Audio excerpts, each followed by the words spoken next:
Peoples party سب سے پہلے تو یہ کلیئر ہو جائیں کہ پیپلز پارٹی میجورٹی گورنمنٹ نہیں ہے، مائنورٹی گورنمنٹ ہے. یہ ان کے پاس مینڈیٹ نہیں تھا، ان کو سب نے اکٹھا بجا کے رکھا ہوا ہے. اور دوسری چیز آپ نے کہا نا کہ جو احتجاج کر رہے ہیں کیوں ڈرامے کر رہے ہیں؟ آج اتنے برے ملک کے حالات ہیں، ریزائن کر دیں اسمبلیوں سے، یہ کبھی کرائسس کریٹ کر سکتے ہیں. پنجاب کے الیکشن کال کر دیں، وہاں کر دیں، آٹومیٹکلی الیکشن پہ چلا جائے گا. لیکن یہ کیوں نہیں کر رہے؟ یہ ڈرامے کیوں کر رہے ہیں؟ یہ دیکھیں مجھے نہیں سمجھ آ رہی کہ کس چیز کی انتظار کر رہے ہیں. ان کے پاس سارے کارڈز ہیں. یہ کیا ڈرامے کر رہے ہیں؟ احتجاج کر رہے ہیں، جی ہم احتجاج کر رہے ہیں. آپ کا خیال ہے کہ لوگ ان کی باتوں میں آ رہے ہیں؟ ٹھیک ہے خان صاحب، let's move forward. Karachi case کے حوالے سے بات کرتے ہیں. خان صاحب، جب یہ عدلیہ آزاد ہوئی تھی آپ کو بڑی امیدیں تھیں، اور آئی ہوپ کہ وہ امیدیں ابھی بھی آپ کی جو ہیں اپنی جگہ پر موجود ہیں. لیکن آج جو فیصلہ آیا ہے اس کو آپ کیسا دیکھتے ہیں؟ کراچی میں جب میں نے عام لوگوں سے بات کی تو وہ مجھے کہتے ہیں کہ اس میں نئی بات کیا تھی، جو ریمارکس اور آبزرویشنز ہیں جسٹس صاحب کی وہ تو ہمیں پہلے ہی پتا تھا. اور کیا ان آبزرویشنز کے بعد کراچی میں امن قائم ہو جائے گا؟ دیکھیں ایک بات تو میں نے پوری ڈیٹیل ججمنٹ ابھی نہیں پڑھی، میں انشاءاللہ کل اس کے اوپر ہمارا پروگرام ہے پوری پریس کانفرنس کرنے کا. لیکن ایک بات تو انہوں نے کی ہے کہ پولیٹیکل پارٹیز کے ملیٹنٹ گروپس ہیں اور پولیٹیکل پارٹیز اپنے مجرموں کو، قاتلوں کو تحفظ دے رہی ہیں. کراچی کی 3 پولیٹیکل پارٹیز.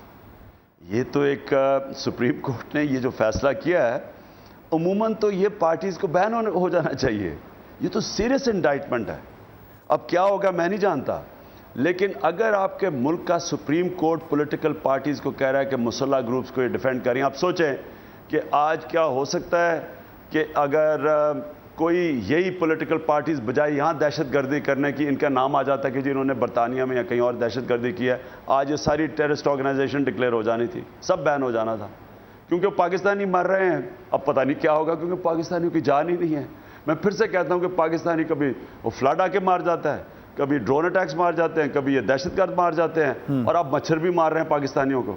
تو ہمارا خون کی تو قیمت ہے ہی نہیں. جب آپ تفصیلاً پڑھیں گے اس فیصلے کو کل، جب تفصیلاً پڑھیں گے تو آپ کو یہ چیز معلوم چلے گی کہ سپریم کورٹ نے یہ تو کہا ہے کہ اگر آرٹیکل 17 کی کوئی خلاف ورزی کرتی ہے کوئی پارٹی تو پھر آرٹیکل 17 کے تحت فیڈرل حکومت جو ہے وہ ریفرنس دائر کرے سپریم کورٹ میں اس پارٹی کے خلاف. تو آپ کو لگتا ہے کہ اتنا تو کہہ دیا ہے چیف جسٹس صاحب نے، وہ خود کہتے ہیں کہ سپریم کورٹ کے پاس اختیار نہیں ہے، فیڈرل حکومت کے پاس اختیار ہے. تو اگر کوئی پارٹی ایسی پائی جاتی ہے جس میں ایسے عناصر ہیں جو کہ دہشت گردی پھیلا رہے ہیں تو ان کے لیے ریفرنس وفاقی حکومت لے کر جائے گی سپریم کورٹ تک؟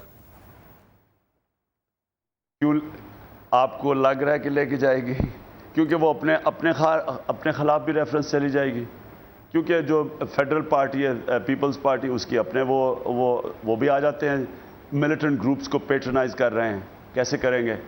آپ نے دیکھ ہی لیا یہاں حالات کیا ہیں کہ خود ہی یہ گورنمنٹ خود ہی بڑے بڑے مجرموں کو سپریم کورٹ سے تحفظ دلوا رہی ہے، بلکہ الائنسز بن رہی ہیں مجرموں کو تحفظ دینے کے لیے. تو آپ کیا امید رکھتے ہیں کہ یہ کچھ کریں گے؟ ان سے کوئی امید ہے؟ آج سپریم کورٹ خود کہہ چکی ہے کہ پروونشل حکومت فیل ہو چکی ہے. اس کے باوجود انہوں نے کہا کہ فلاں چیزیں آپ کریں تو حالات بہتر ہوں گے، جس میں پولیس کو ڈی پولیٹیسائز کیا جائے، اسلحے کی نمائش بند کریں، اسلحے سے پاک کریں شہر کو. تو سپریم کورٹ خود ایک جگہ کہتی ہے کہ پروونشل حکومت ناکام ہو چکی ہے اور پھر پروونشل حکومت سے ہی ان چیزوں کی ہم جو ہے وہ نظریں لگائے بیٹھے کہ یہ امپلیمنٹیشن ہوگی. اس کی کیا امید نظر آتی ہے؟ دیکھیں سپریم کورٹ گورنمنٹ نہیں چلا سکتی. یا تو کہنا کہ جی آپ ناکام ہو گئے، سپریم کورٹ ٹیک اوور کر رہی ہے، وہ کیا کرے گے؟ دیکھیں سپریم کورٹ کے اوپر اتنا بوجھ پڑا ہے. میں جو مرضی پبلک ہے، میں سمجھتا ہوں کہ جو سپریم کورٹ نے جو کام کر دیے ہیں ان حالات کے اندر، جب یہ سب سیاسی مافیا اکٹھا ہے سپریم کورٹ کو ناکام کرنے میں، سب ملے ہوئے ہیں. یہ نہیں چاہتے، مجرم کبھی بھی نہیں چاہیں گے کہ پاکستان کا سپریم کورٹ آزاد ہو اور چلے، بیکاز یہ ایک امپائر ساتھ ملا کے کھیلنے والے لوگ ہیں. ان کی پوری کوشش ہوگی کہ سپریم کورٹ پبلک میں ڈسکریڈٹ ہو جائے. انہوں نے پوری کوشش بھی کی، مظاہرے کیے اس کے خلاف، ہر قسم کی.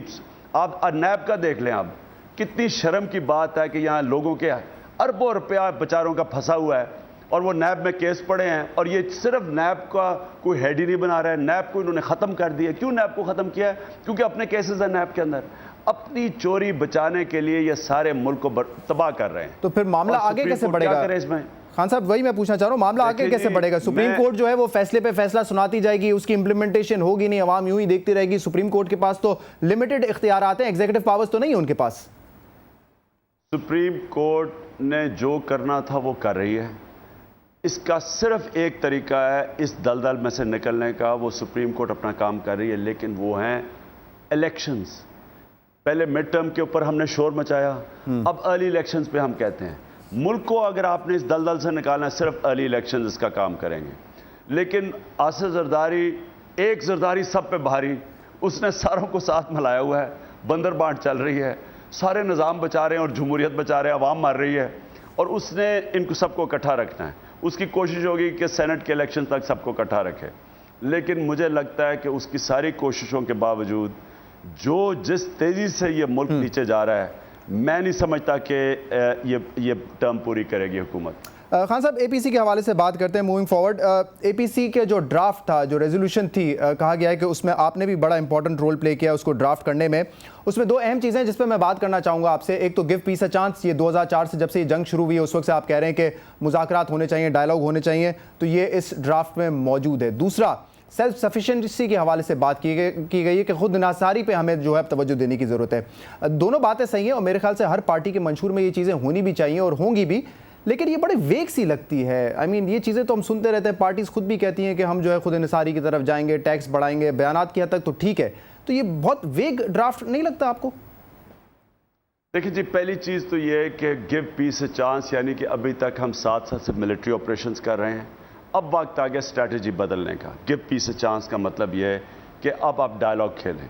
اب اصل میں تو اب ان کو سیز فائر اناؤنس کرنی چاہیے، بات چیت کرنی چاہیے. اور یہ جو یہاں لوگ بیٹھے ہوئے کہہ رہے ہیں جی کس سے بات کریں گے، اور اچھا جی ہم معاہدہ کرتے ہیں وہ ٹوٹ جاتے ہیں، یہ اتنے اگنورنٹ لوگ ہیں، ان کو اتنی کم، اور میں حیران ہوں کہ یہ آرٹیکلز لکھ رہے ہیں یہ باتیں کہہ کے کہ جی معاہدے ٹوٹ جاتے ہیں. ان کو یہ نہیں پتا کہ جو گورنر اورگزئی جو قبائلی علاقے سے تھے، جو تب جنرل بھی تھے، کور کمانڈر بھی تھے، پہلی آپریشن انہوں نے وزیرستان میں کیا. انہوں نے سیمینار میں کہا کہ 3 معاہدے ہوئے، ہم نے ملیٹنٹ سے 3 معاہدے کیے، تینوں انہوں نے نہیں توڑے، ہم نے توڑے. 2 امریکنوں نے توڑوائے ڈرون اٹیکس کر کے، اور ایک ہمارے پر پریشر ڈلوا کے جو وزیرستان اکارڈ تھا انہوں نے توڑوایا ہے. انہوں نے نہیں توڑے یہ. اور ہم یہاں اخباروں میں پڑھتا ہوں ہم نے، اور وہ جی کس سے بات کریں وہ توڑ دیتے ہیں. یہ امریکن ایسٹس بیٹھے ہوئے ہیں یہاں، امریکنوں کے یہاں پلانٹس بیٹھے ہوئے ہیں جنہوں نے پہلے کسی اور کو جنگ کو ہماری جنگ بنا دیا. اس لیے ہلری کلنٹن ہمارے پہ احسان کر رہی ہے. اس نے کہا ہم آپ کی مدد کر رہے ہیں، ہم آپ کو پیسے دے رہے ہیں، اگر آپ نے نہیں پیسے لینے نہیں، کیونکہ انہوں نے جھوٹ بول دیا کہ ہماری جنگ ہے. اگر یہ کہہ دیتے کہ ان کی جنگ ہے تو ان کے اوپر احسان ہونا تھا. ہاں صاحب، یہ مجھے بتائیں کہ آپ کہہ رہے ہیں اگر سیز فائر ہونا چاہیے اور مذاکرات ہونے چاہیے، کس سے ہونے چاہیے؟ دیکھیں اس بات سے تو میرے خیال سے کافی سارے لوگ اگری کریں گے آپ کی اس بات سے کہ امریکہ جب سے افغانستان میں آیا ہے، جب سے ہم نے ان کا ساتھ دیا ہے، تو ریاکشن میں ہم جو ہے ایسے لوگ پیدا کر رہے ہیں جو اب پاکستان سے بدلہ لینا چاہتے ہیں، پاکستان کے اداروں سے بدلہ لینا چاہتے ہیں. یہ بات تو سمجھ آتی ہے، لیکن دوسرے عناصر بھی تو ہیں نا جو کہ ملک کی ریاست کو تسلیم نہیں کرتے. آج رحمان ملک صاحب نے کہا کہ بلوچستان لبریشن آرمی، تحریک طالبان پاکستان کو باہر سے فنڈنگ میں، تو یہ لوگ تو جو ہیں پاکستان کو ڈی سٹیبلائز کرنا چاہتے ہیں. ان دونوں لوگوں سے آپ چاہتے ہیں کہ مذاکرات ہوں؟ دیکھیں جی، رحمان ملک جو کہتے ہیں پتہ نہیں کتنے لوگ ان کی بات مانتے ہیں، میں تو نہیں ان کی بات مانتا. آپ کیا سمجھتے ہیں کہ جب وہ کیلا کھاتے ہیں تو وہ کہتے ہیں کہ میں سیب کھا رہا ہوں؟ انہوں نے تو کہا کہ وہ گرل فرینڈز کی پتہ نہیں کی وجہ کی جنگ کی وجہ سے کراچی میں لوگ مر رہے ہیں. ان کو چھوڑیں، اصل بات کیا ہے؟ آپ کہتے ہیں جی ہم کس سے بات چیت کریں گے؟ ملیٹنٹ سے بات چیت کریں گے. کون ملیٹنٹس ہیں؟ سب کو پتہ ہے کون ملیٹنٹس ہیں. آپ کی فوج کو سارے پتہ ہے کون لوگ وہاں لڑ رہے ہیں. سارے قبائلی علاقے کے لوگوں کو پتہ ہے کون ملیٹنٹس ہے. میں آپ کو گنا دوں تو ہماری تحریک انصاف قبائلی علاقے کی ہے، وہ سب کو پتہ ہے، علاقے کے لوگوں کو سب کو پتہ ہے کون ملیٹنٹس ہے، اور وہ بات کرنے کے لیے بھی تیار ہیں. جو آپ دیکھیں نا، آپ جب تک ڈائلاگ نہیں کریں گے شہزاد، یہ کب تک ہم امکانہ پالیسی کریں گے کہ جی کہ ہم سب کو اکٹھا گدے گھوڑے کو کر دیں گے؟ نہیں، جو قبائلی علاقوں والی بات کریں وہ آپ صحیح کریں، ٹھیک ہے. ایک منٹ میری بات تو سن لینا. جب ڈائلاگ کریں گے تو آپ کو پتا چلے گا کون کیوں لڑ رہا ہے. جب آپ ڈائلاگ ہی نہیں کریں گے آپ کو پتا ہی، تو آپ ہر کسی کو جو ڈیفرنٹ ریزن سے لڑ رہا ہے کوئی فورن فنڈڈ ہے, یہ رحمان ملک ان میں سے ہے, فورن فنڈڈ بھی ہوں گے. کوئی اس لیے لڑا ہے کہ اس کے بیوی بچے مار دیے ہیں, کوئی کولیٹرل ڈیمیج کی وجہ سے لڑا ہے, کوئی اس لیے لڑا ہے وہ کوئی کسی قسم کی شریعت نافذ کرنا چاہتا ہے. مختلف لوگ لڑ رہے ہیں, صحیح. تو جو مجرم لڑ رہے ہیں, پیڈ کرمنلز ہیں, کڈنیپنگ, بے روزگار لڑ رہے ہیں. جو پیڈ کرمنلز ہیں, جب تک ڈائیلاگ نہیں کریں, جو پیڈ کرمنلز ہیں, ڈائیلاگ نہیں کریں گے, جو پیڈ کرمنلز ہیں ان سے بھی مذاکرات کرنے چاہیے.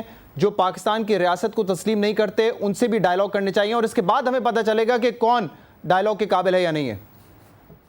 دیکھیں پیڈ کرمنلز تو تب آپ علیحدہ جب بات چیت کریں گے تو آپ کو پتہ چلے گا نا کون کون ہے, پھر کرمنلز کو آپ علیحدہ کر دیں گے, اور جو بھی فورن فنڈڈ ہیں ان کو علیحدہ کر دیں گے. کئی جو صرف اس لیے لڑ رہے ہیں, اور اکثریت اس لیے لڑ رہی ہے کولیٹرل ڈیمیج کی وجہ سے, ان کے گھر باروں کے اوپر بمباری کی گئی ہے, ان کے عورتیں بچے مر گئے ہیں, اکثریت اس لیے لڑ رہی ہے, ان سے آپ ٹروتھ اینڈ ریکنسیلیشن کریں گے.